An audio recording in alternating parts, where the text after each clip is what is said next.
Page 95. How to win friends and influence people. Principle 4. Be a good listener. Encourage others to talk about themselves. 5.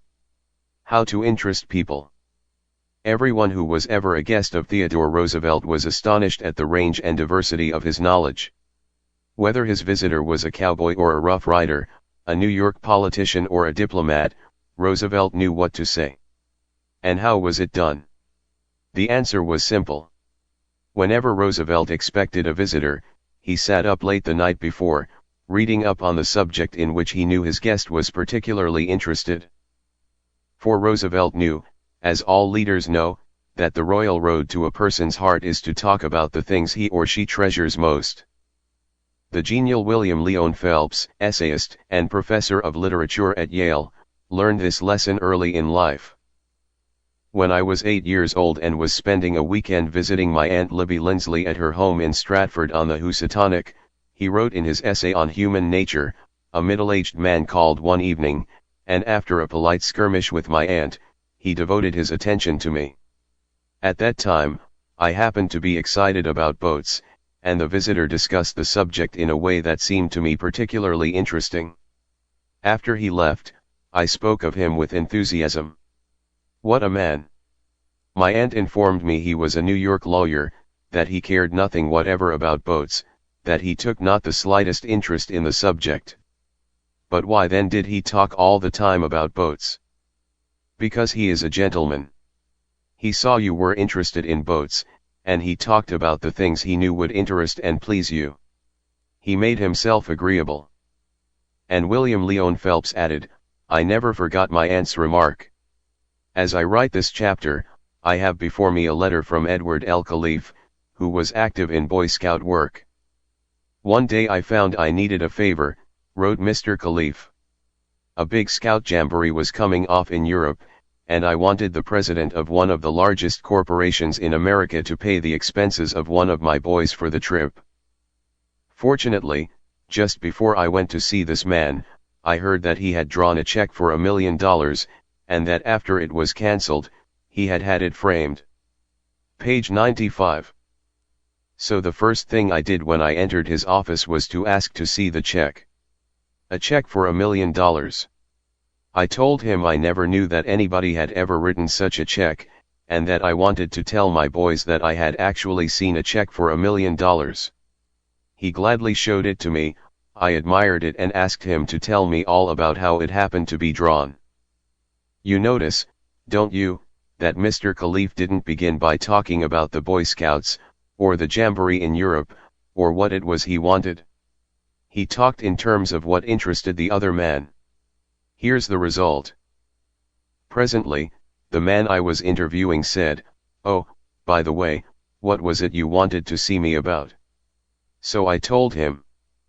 To my vast surprise, Mr. Khalif continues, he not only granted immediately what I asked for, but much more.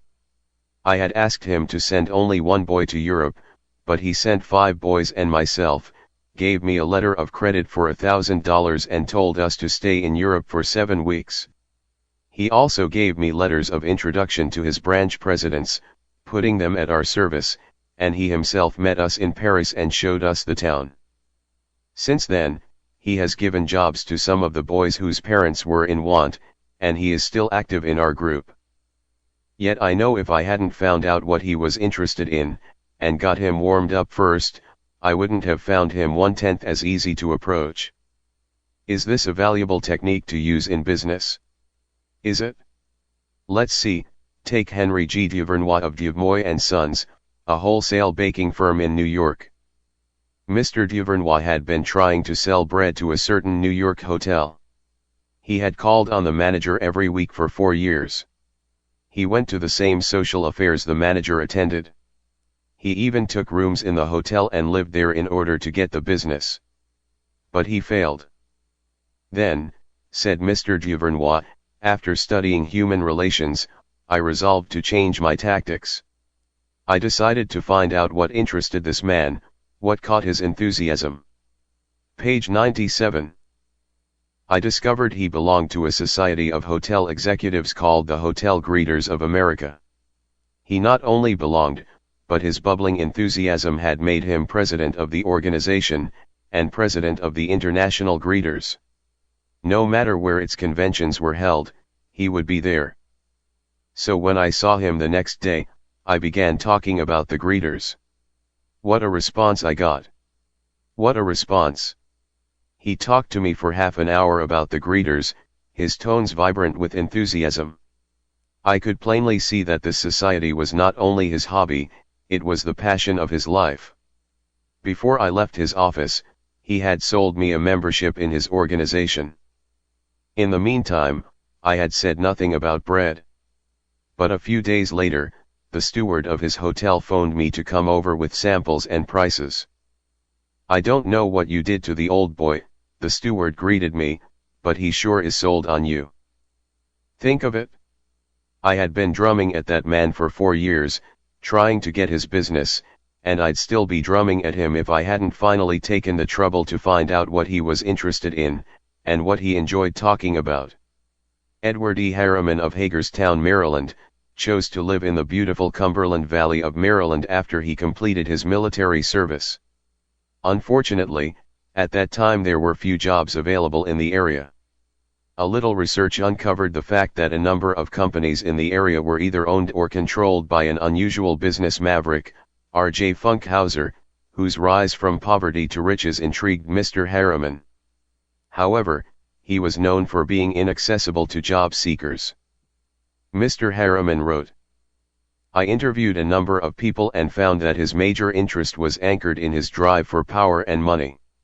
Since he protected himself from people like me by use of a dedicated and stern secretary, I studied her interests and goals, and only then I paid an unannounced visit at her office. She had been Mr. Funkhauser's orbiting satellite for about 15 years. When I told her I had a proposition for him which might translate itself."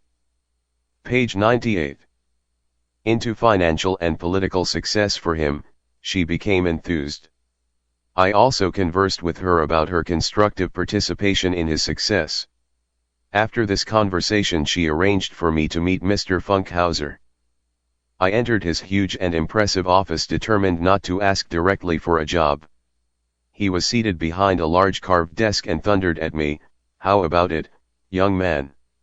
I said, "Mr. Funkhauser, I believe I can make money for you." He immediately rose and invited me to sit in one of the large upholstered chairs.